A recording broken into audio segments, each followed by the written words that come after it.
Good afternoon, everybody. It's almost 5:30 and it's still light outside, so it's days are getting longer. Although winter snow no end in sight. It's snowing here as I'm driving home from work. And I read an interesting story today on the blaze.com news feed. And it brought a news report from a television station. I believe this was in Indianapolis. And it was about a job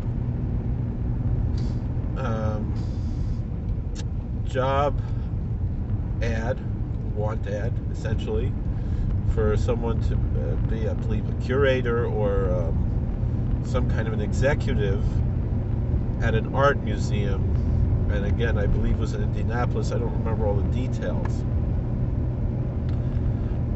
But in the ad, it said we want to have someone who will diversify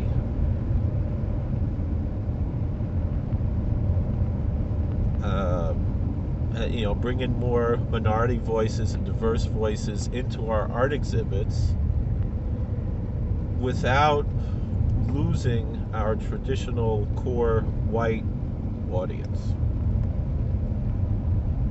The one who placed the ad lost their job, and they removed the word white from the subsequent versions of the ad.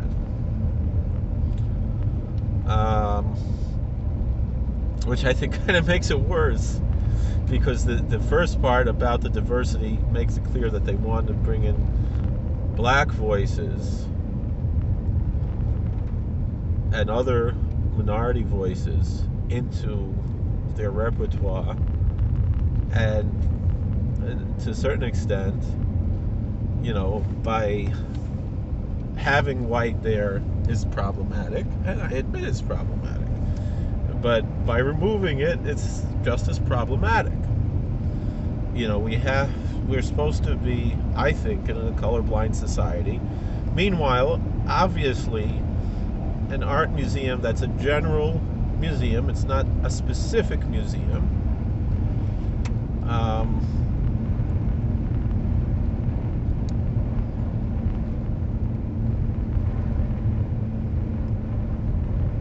It's a general art museum, has to recognize the diversity of art in the world, right? Which includes African art and African American art, which are two different things, and Asian art and Asian American art, which are two different things, and all other sorts of diverse art forms, not only ethnically and culturally diverse, but the diversity of the art forms as well, obviously. Unless it is a very specific museum where they're saying, this is a Museo de Barrio, which is specifically a Latin American museum.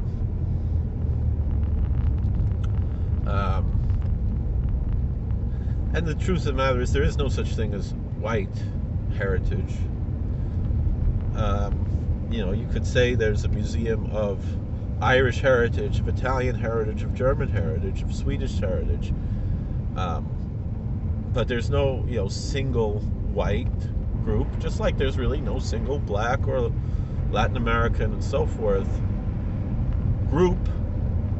These are all diverse groups, as are, the truth is, the Irish and the Italians and the Germans and the Swedish and Japanese and whoever else.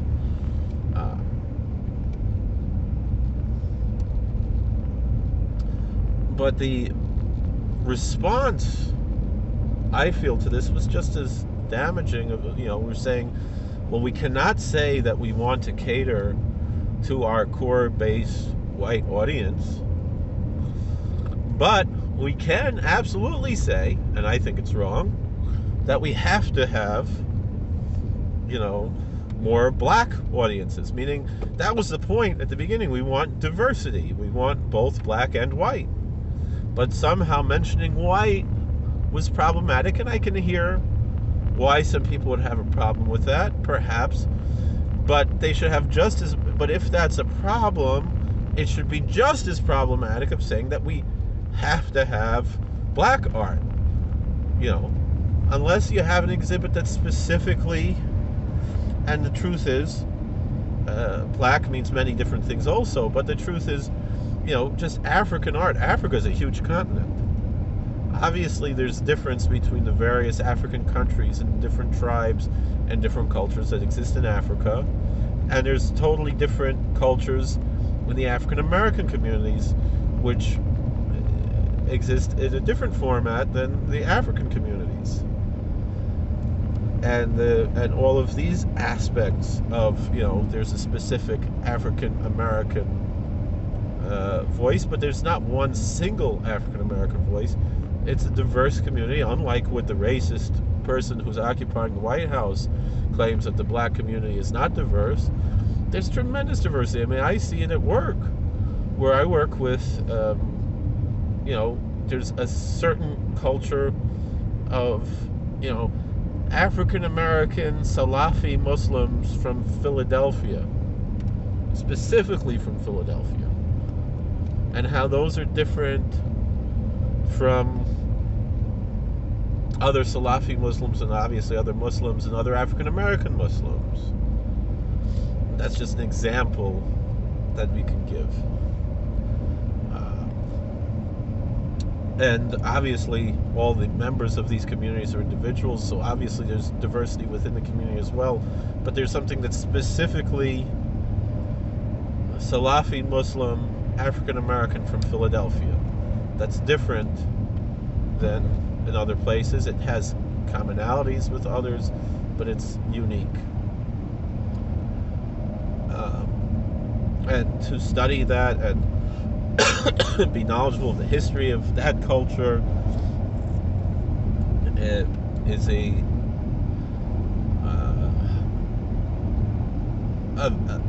valuable academic pursuit, just like any other culture to study and to learn about and to document, just like Israel Rubin did for the Satmar community in Williamsburg with his Island in the City.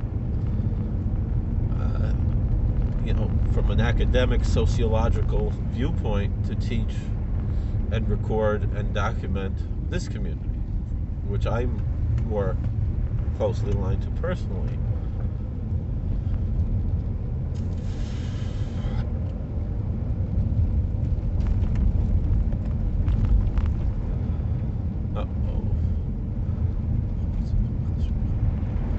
So, in order to embrace this, it's we limit ourselves so much by, insisting whether it's we don't want to lose our white audience, or we want to specifically be displaying black voices, or this or that. All of these things are short-sighted. And if you're really dedicated to diversity, diversity has to include the white voices, just like the black voices. But it seems like there's, an effort to say, no, you cannot. You can't. You have to start excluding the white voices because the black voices need to be heard, and the black voices do need to be heard, but that doesn't mean the white voices should not be heard. And who's coming to the art museum? It's going to be more of a probably liberal type of academic elitist type of people. And the truth is, I think a lot of their approach, let's say, to certain African American issues could be tokenism.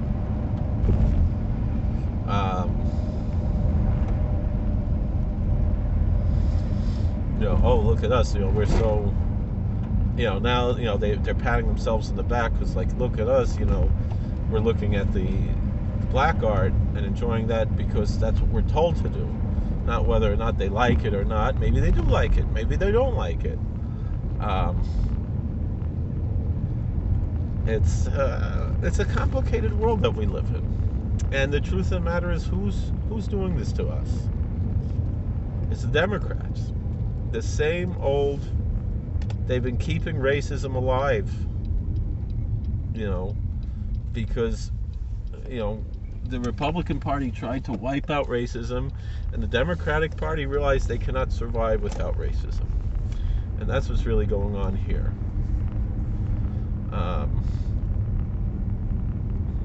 They have to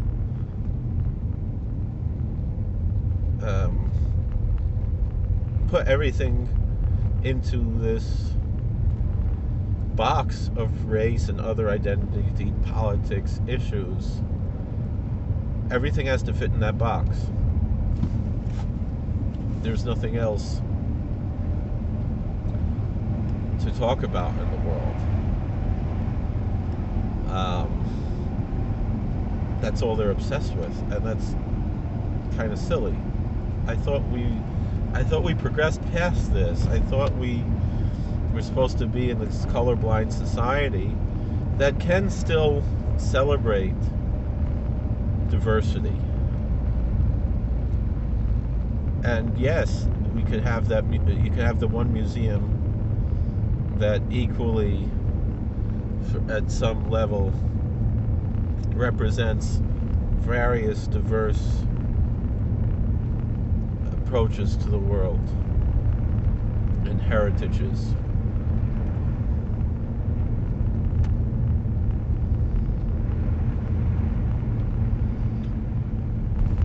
Yet, it doesn't seem like that's what's being accomplished here.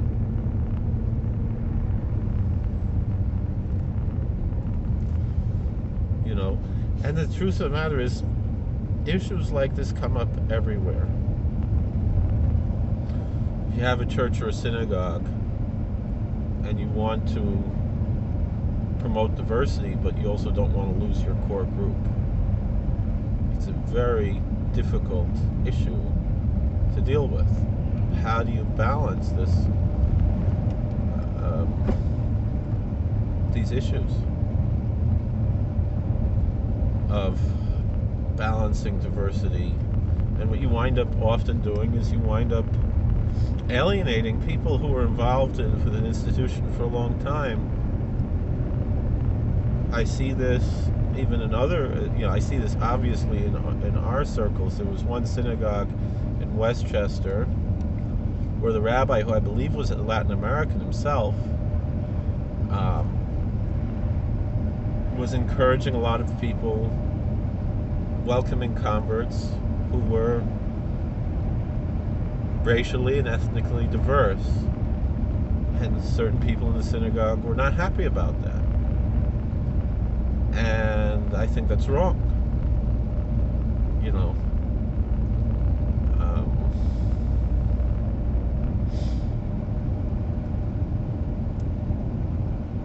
But balancing these questions, it's a difficult issue in the world. How do you balance? How do you find the balance between these two worlds? I don't know. I see it even in other religions. Like I mentioned, I visit a lot with the Russian Orthodox Christians or Eastern Orthodox Christians. Speak at the seminary that is of this denomination, which would really consider themselves pre-denominational.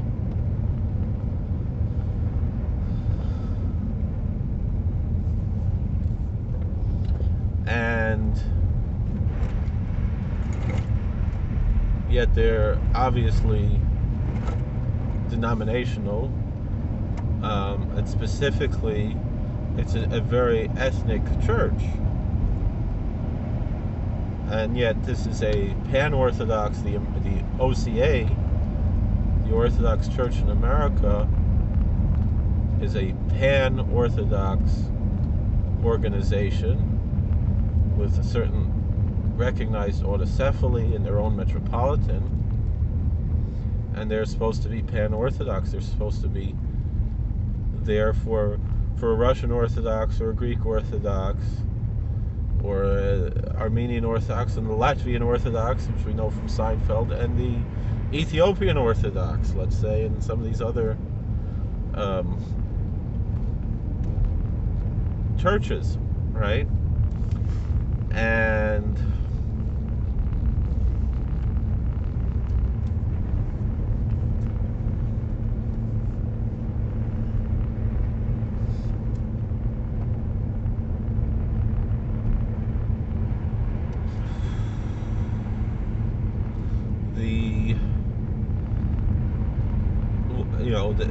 something that went on there in this church, this one priest who works for me, who's, my father's age, and older than my mother, maybe younger than my father would be, but around, or maybe he might be older than my father, actually. Anyway, this one priest, he was raised Orthodox. He's from Poland, which is a Catholic country, but there is an Orthodox presence in Poland as well. And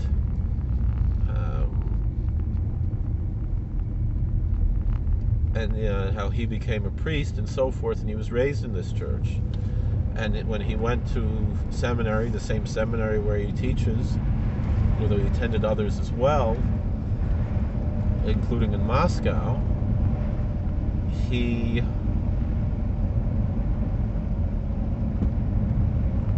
was presented with, he didn't have this experience of seeing a great deal of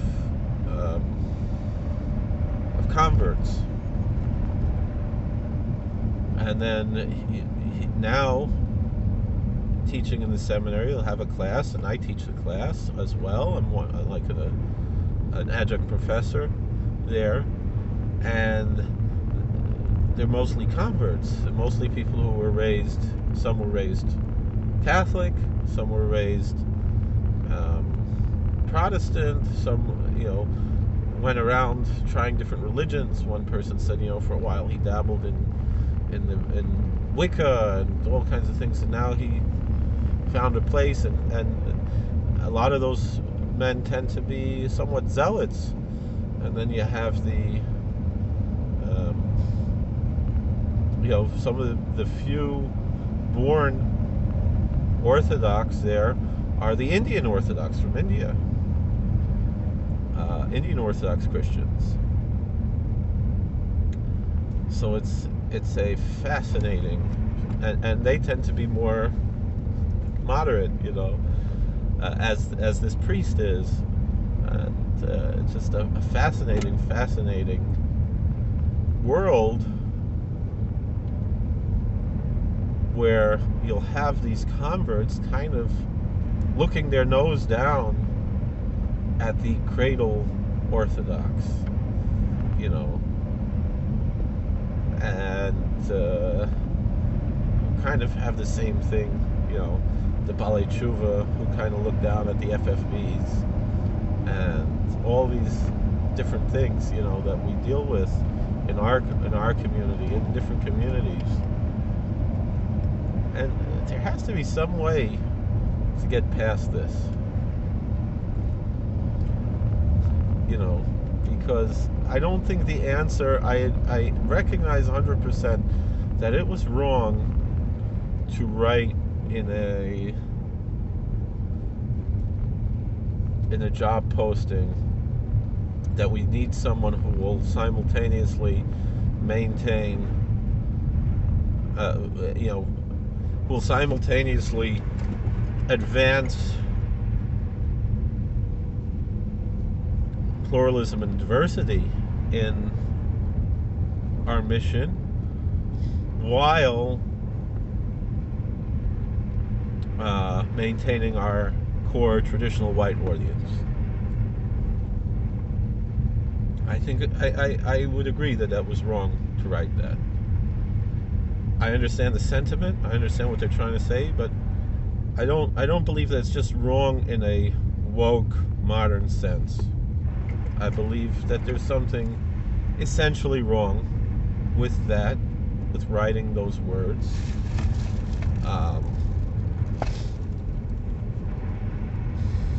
But in the same manner, it's equally as wrong to say that we therefore fix this problem by insisting on the black voices. I mean, don't they see the hypocrisy there? Of, unless, obviously, like I said, I don't believe there's any such thing as a white museum. No place for such a thing as a white museum, because there's no such thing as whiteness. There's no, and that's what the racist left are pushing just as much. Their fight against quote unquote whiteness is just as ridiculous as celebrating it. We should be past all of this. We should have progressed past all of this nonsense, but really there's no such thing as white, because it was specifically white Protestantism or white Anglo-Saxon Protestantism in many ways, because meaning if you were at one point in history, if you were Irish or Italian, or if you're Catholic in general, you were not welcome, right? And if you were, and that's wrong too, and sometimes you hear people saying, well, Jews are not white.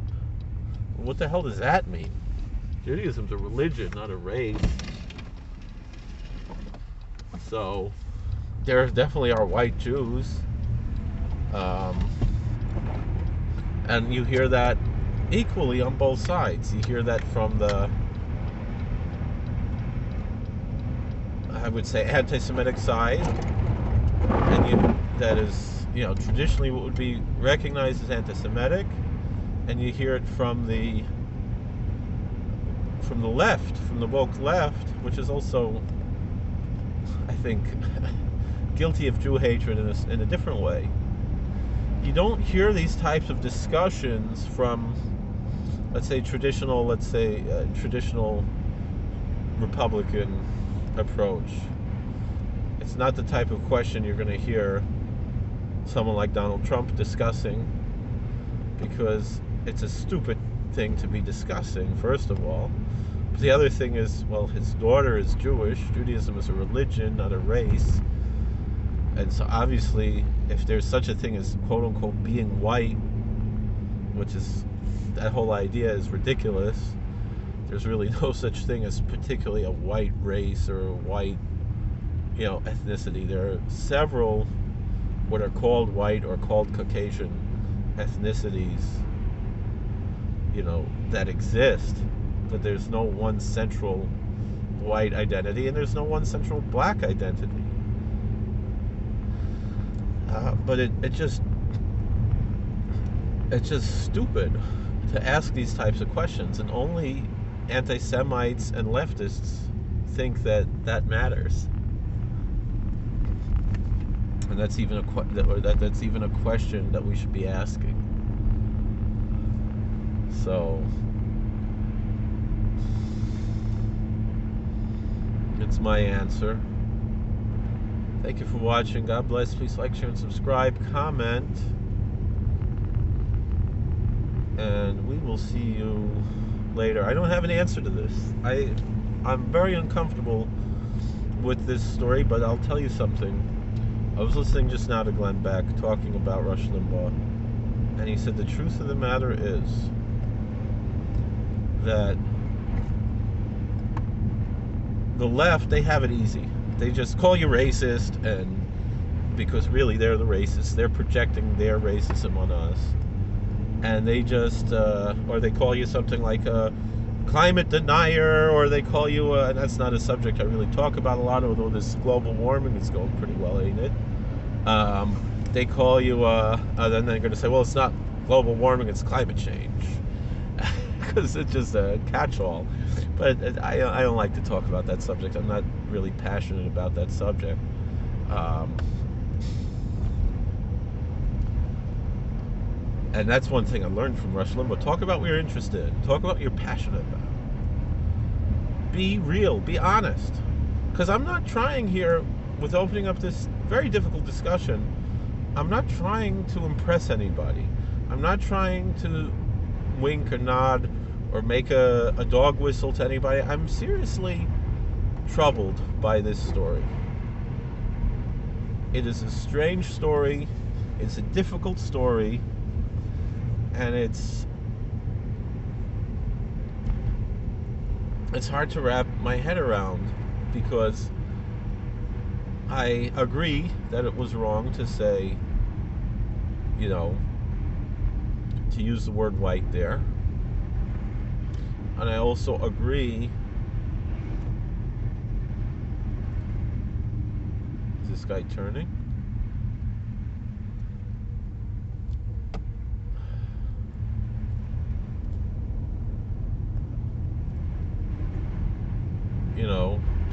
That it's a difficult question to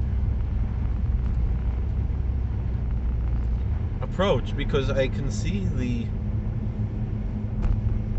conflict here, but I also see the hypocrisy.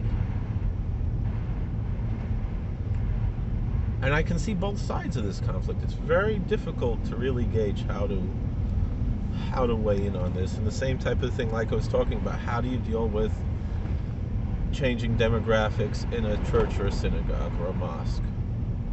It really shouldn't be an issue, but somehow it becomes an issue, and people get uncomfortable, and it's not how it's supposed to be. And I think, to a certain extent, the fact that here I am, a guy who voted for Donald Trump twice, and I was proud of it the second time. More proud of it the second time than I was the first time. I didn't have any Trump stickers on my car or Trump signs in front of my house in 2016. But in 2020, you better darn sure I did, and I still do. And I don't plan to take them down or take them off or anything. And I don't care if people club my car and beat me up when I come out of my car or whatever, or honk at me or give me a middle finger when I'm driving. I'm very proud of my support for President Trump. But I sincerely 100% believe that we have to be welcoming of converts in our synagogue of all races, and that shouldn't even be a question. But it is a question for people. I have encountered it, older people, and they're wondering, is this really, are we going to alienate our congregants by welcoming this person to our synagogue?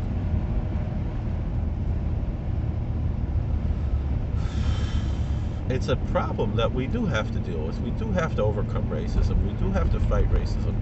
But how do we fight it? What is the proper manner of doing it? And I just think the proper manner is just embracing everyone. We're all made in the image of God. And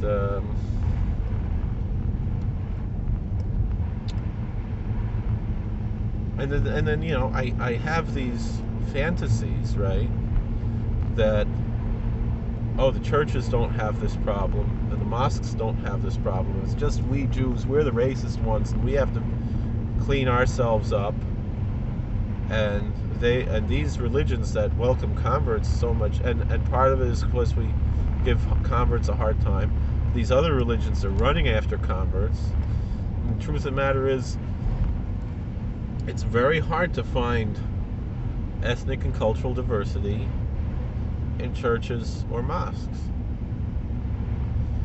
You're going to find this is a black mosque. I mean, the thing is, yes, in the Jewish culture, and we're talking about born Jews, not converts, this is a Hungarian synagogue, this is a Polish synagogue, this is a Russian synagogue, This is a Yemenite synagogue. This is a Syrian synagogue. This is a Bukharian synagogue. This is a Persian synagogue. And yes, every now and then I like to visit the Persian synagogue. And every now and then I like to visit the Yemenite synagogue. And every now and then I like to visit the German synagogue. But I have my customs, and I want things according to my customs. And so I like to go to the Hasidic synagogue, which might be generally Hasidic. We're not, although, again, I'm probably more comfortable with the Hungarian approach to the Hasidic approach than the Polish approach, even though I myself have both Hungarian and Polish ancestry, Polish last name, but I feel more of an affinity to the Hungarian approach to the ideology and theology, which is more inclusive and holistic. And that's really the major reason why not only my ancestry, but the ideology really speaks to me. But in the end, the synagogue where I attend is not a Hungarian synagogue. It's just a general, really yeshivish Nusach Sfard synagogue with a lot of modern Orthodox members.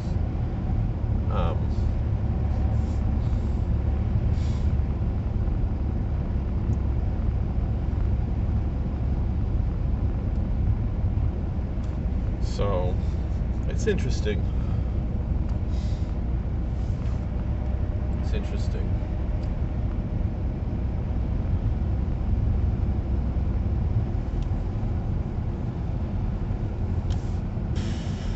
But how do we approach this? How do we embrace this? I don't know. How do we answer these questions? I don't know. It's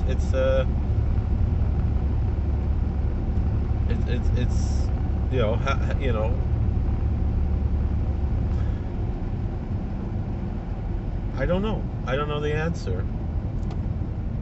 How do we overcome these issues of, here you have the young kids coming in with great ideas, but they're having maybe a lack of respect for the older generations. And we're taught to have respect for our elders. I mean, we know on the left that they hate their elders.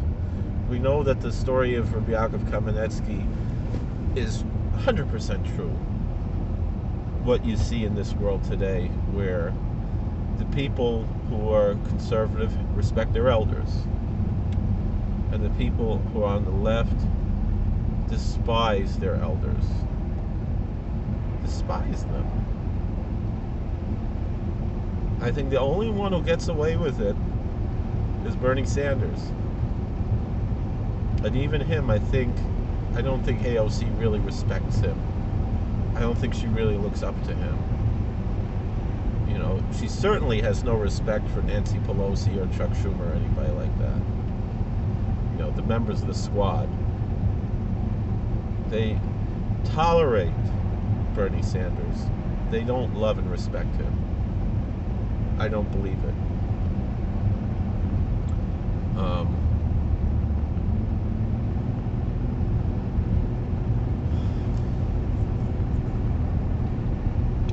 And so those who don't know the story of Rabbi Yaakov Kaminetsky on the airplane, he was sitting next to one of the founders of the State of Israel, a secularist. I don't remember the name of the politician, a member of the Knesset. And this secularist looks at Rabbi Kaminetsky and he sees his grandson running back and forth, waiting on him hand and foot, treating him like a king. And the secularist asked, Rabbi, what's your secret? Why does your grandson respect you and your values and look up to you and venerate you, while my grandchildren want nothing to do with anything I fought for, stood for, and stand for? And he said the answer is very simple. He said your grandchildren believe in Darwinism. They believe in the theory of evolution. They see you as 2 generations closer to our common ancestors with the great apes. My grandchildren see me as 2 generations closer to Moses, to Abraham, to Adam, who was created by the very hands of God in a perfect state. So I'm 2 generations closer to greatness, to perfection, and you're 2 generations closer to the monkeys, or our common ancestors of the monkeys.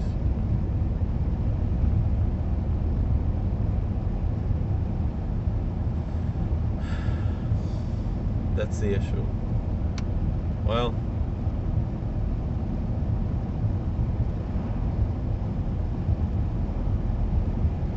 and so I think that's, but the thing is, we have religious people who do respect their elders, who also don't maybe respect tradition as much, or want to see things their way. Where a lot of the young people they respect tradition so much that they kind of skip over the generation that didn't respect religion as much. You know, the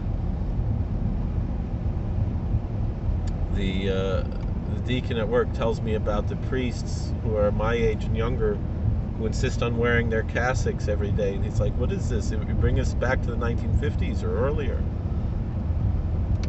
And the same thing is true with me. Here I am, wearing a bekisha and a Bieber hit, and my grandfather was clean shaven. He was a Voiler Erlechid, and he was better than me.